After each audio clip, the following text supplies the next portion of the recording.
People often ask me how to solve the puzzle that is trading, and I say to them, solve it like you would solve a puzzle. That's what we're going to talk about in this video. So whatever market you look at, whether it's a financial market or a sports market, it's always the same. You have a jumble of things to start off with. It doesn't make any sense. It looks random.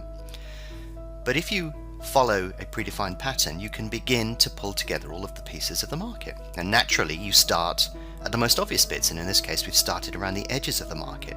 We've tried to form an opinion on the simplest part of it, and then as we progress we start to fill in that picture. Now when you're trading a market, you may not have all of the pieces, but you don't need all of the pieces to be able to understand exactly what you're looking at.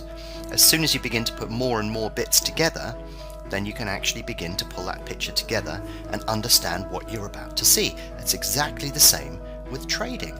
You don't need all of the parts, but you do need to start putting it together in a logical order. It's perfectly possible to be able to do that because you have a limited number of metrics in each market, and you'll begin to see repeating patterns. You'll begin to see the edges.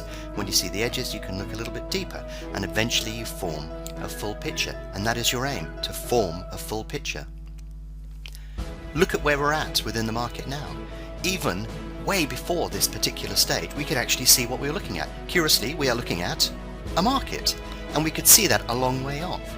And once you form that picture, even if it's not complete, you can begin to look at it from different angles. You can begin to understand exactly what you're looking at, and how, if you modify elements of your behavior, how that influences the overall picture. But also think about it. At the start we had a random collection of pieces. We didn't have any logic to it. We now have the complete picture.